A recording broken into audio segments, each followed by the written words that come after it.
Hi everyone, and welcome to Making It on Monday. This is a weekly workshop for mums in the making. So people like you who are trying to conceive. So we do a weekly workshop on a whole range of topics that are designed to kind of help and support you on your fertility journey. Making It on Monday is brought to you by the Acupuncture Pregnancy Clinic, and we're a niche clinic dedicated to reproductive health, IVF support, and also pregnancy. So I'm your host today, and for those who don't know me, my name is Amy Forth.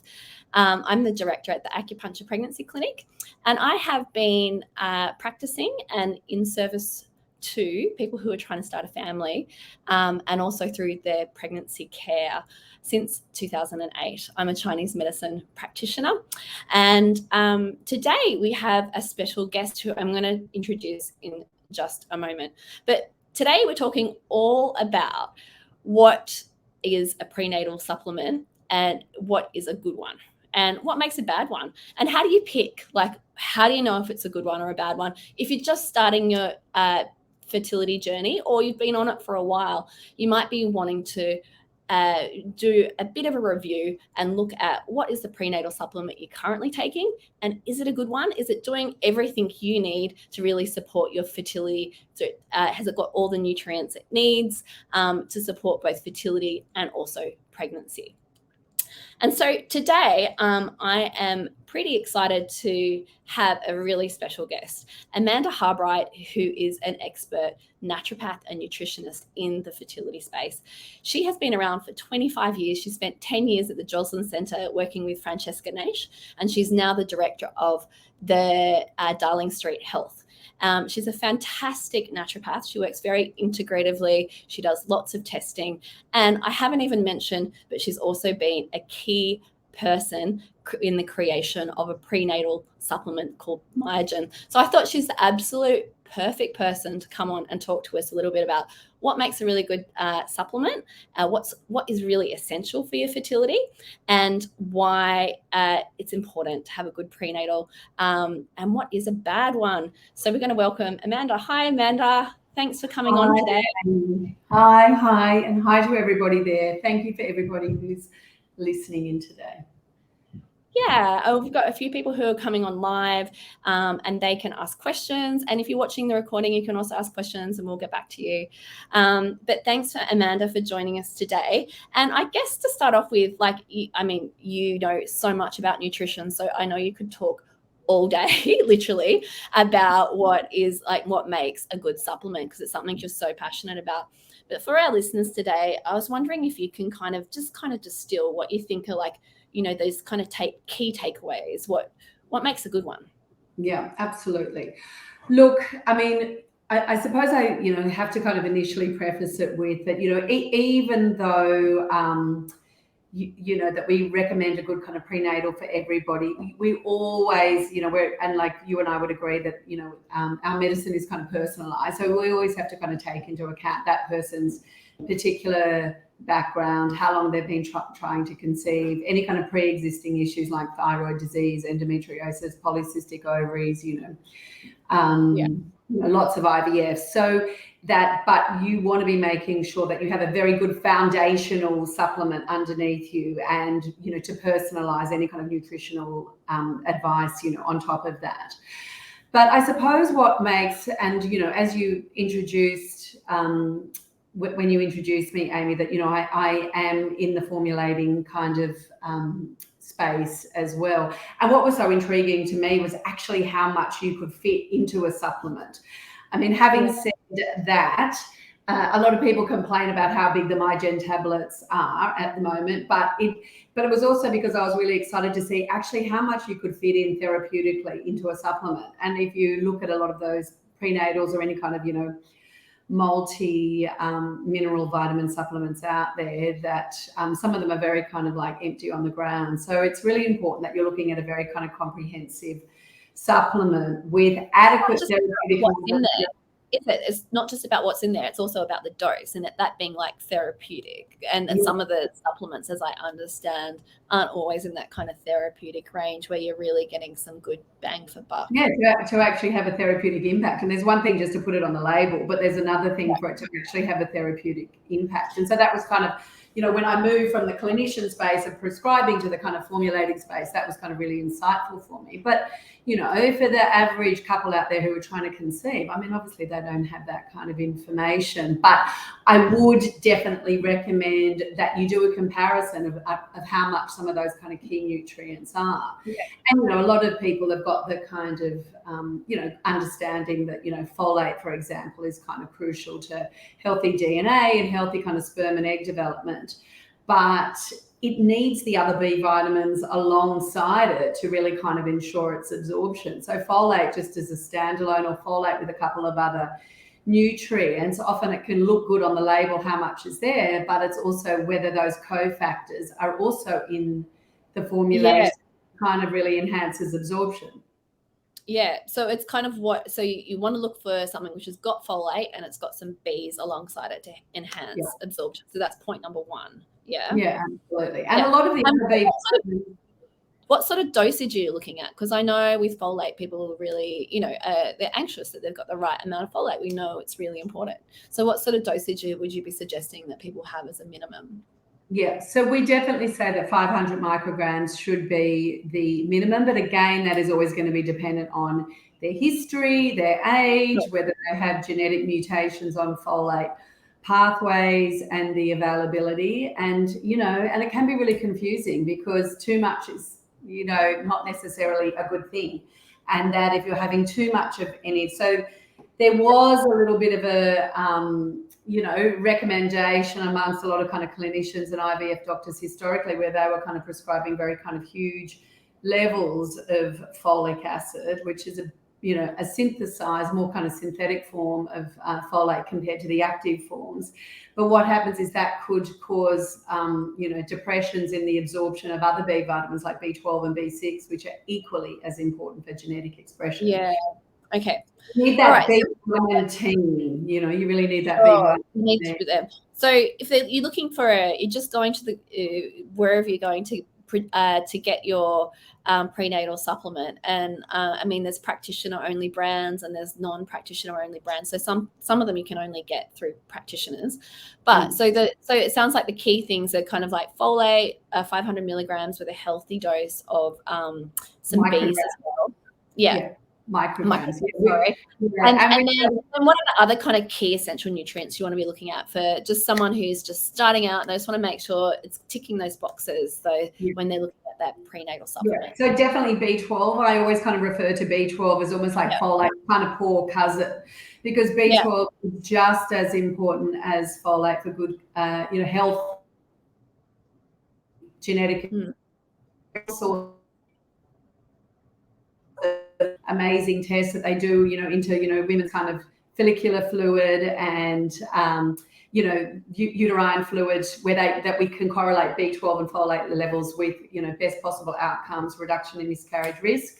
Yeah. And B12 is much more difficult to get in the diet. And so if women are vegetarian or vegans or have gut health issues, they're usually going to have a lot more trouble absorbing B12.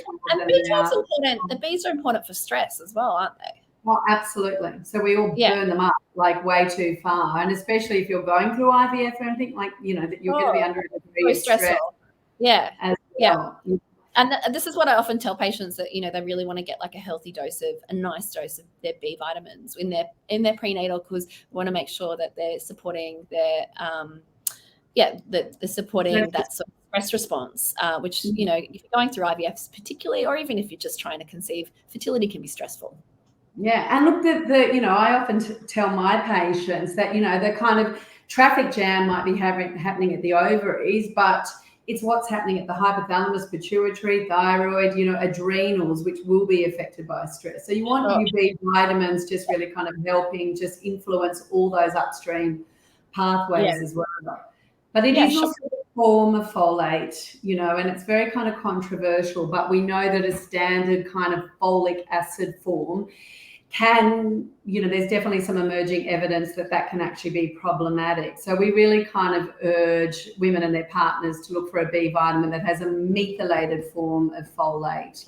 Okay, so a methylated form of folate, which would be, and what would that look like on a label? So that will either look as like folinic acid or calcium folinate, or it could be called methylene tetrahydrofolate or 5-MTHF. They're all the forms which you'll probably more likely find as part of a nutritional company's formulation. Sure. Yeah.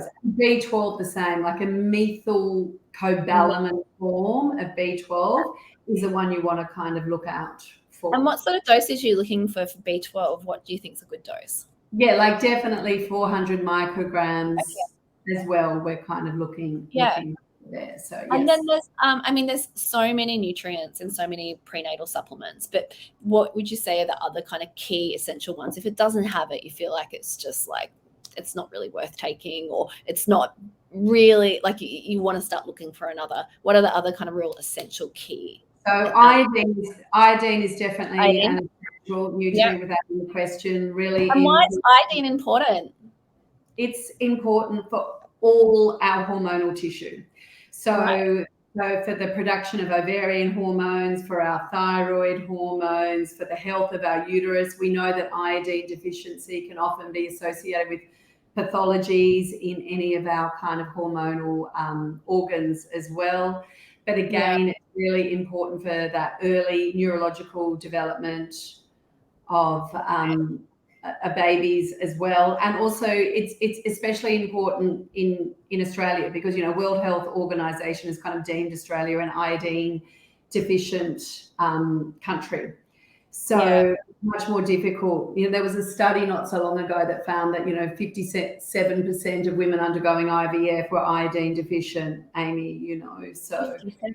Wow, that's an enormous amount, isn't it? So iodine's really important. So far we've got, we have folinic acid, B12, Bs, and then iodine. Are there any others that you think are really kind of key? Absolutely. So choline. So this choline. Is the point. I knew you were going to say choline. I know choline's the new kid on the block. But, so tell us about choline. What does that do? Yeah. So choline is it's a phospholipid. So it kind of works similar. It's a bit like a B vitamin / a kind of a fat. But it's basically essential to every kind of cell in your body. There's really good evidence that's showing that it's associated with miscarriage, subfertility, neural tube defects. It's important for, methylation and the availability of, good DNA in our sperm and eggs. And, it's definitely the evidence is emerging, but all the evidence that we're seeing is very, very, affirming. Conceptually and in the first trimester, and again, really easy to be deficient in. There's common genetic mutations on choline pathways, but also very difficult to get adequate amounts actually in our diet. So we want choline. And how much do we need in our prenatal supplement? What's the dose? Yeah, so definitely the recommendation, and even the National Health and Medical Research Council has come out and confirmed this as well, that we want at least about kind of 400 milligrams in a supplement. Milligrams.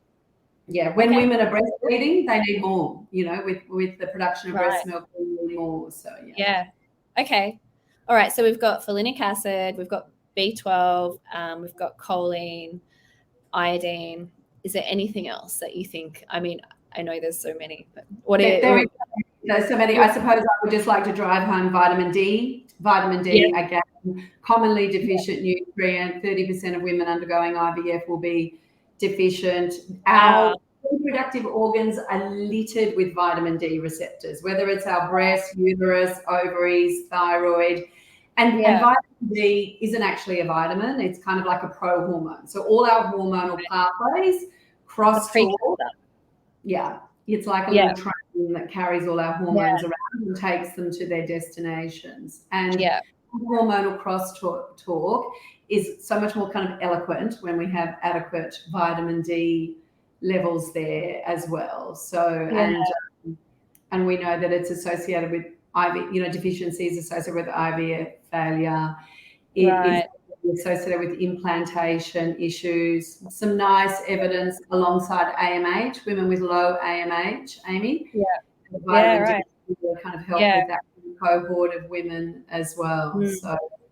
And I think that's fairly well recognised that vitamin D is really essential for fertility. And if you're getting your vitamin D checked and it's like under 50, where you'd be really kind of but even fertility, ideally you want it over 70. Is that right? Yeah, you kind of want it over 75. Yeah. So that's a good one to just double check.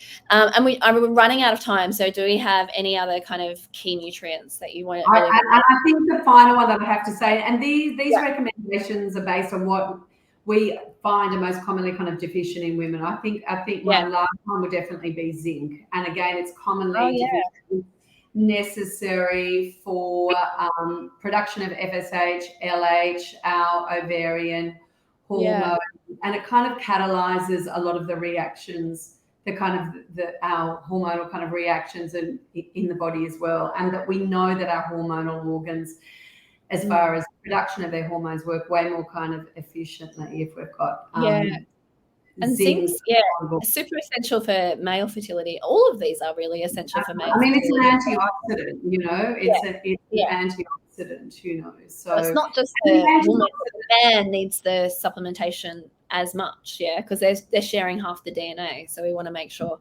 that half is really well looked after as well. Yeah, and that's why women should give their partners the same prenatal formula that they're taking as well. Yeah, because it is 50% of the DNA. We know things like zinc is just essential for the motility of sperm and making the race and even kind of meeting the eggs. So and so important this time of year as well. At the moment, it's winter and everyone's got either COVID or a flu or a cold. It's just rampant. And I think your zinc.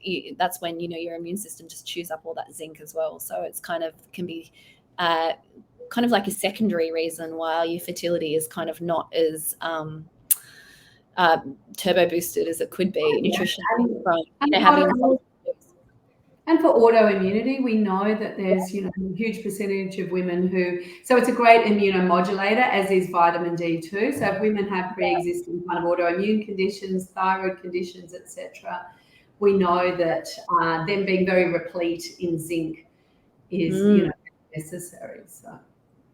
That's so great. So, okay, we don't have very much time left, but I just want to recap on what we've already talked about. And then also I want to find out from you, what are things to look out for that you don't want in your supplement, like things that you want to avoid. So what we've talked about so far is having folinic acid, B vitamin. Folinic acid or MTHF, Okay, folinic acid or MTHF. B vitamins, in particular B12, we want a nice 400 dose. And to be honest, if I'm squeezing extras in B12, folate and B6, they come out kind of kicking together as our kind of powerhouses of genetic expression. So if you've got about 400 micrograms of an active B12, 500 micrograms of folate, as a minimum, that's what you would be wanting to be looking at. With choline, choline. Iodine. Iodine. So usually most of the good prenatals have something between 200 to 250 of iodine in there, definitely. And we've just talked about vitamin D, where we want how many milligrams? 1,000 IUs. Usually the prenatals you can't put much more than 1,000 IUs.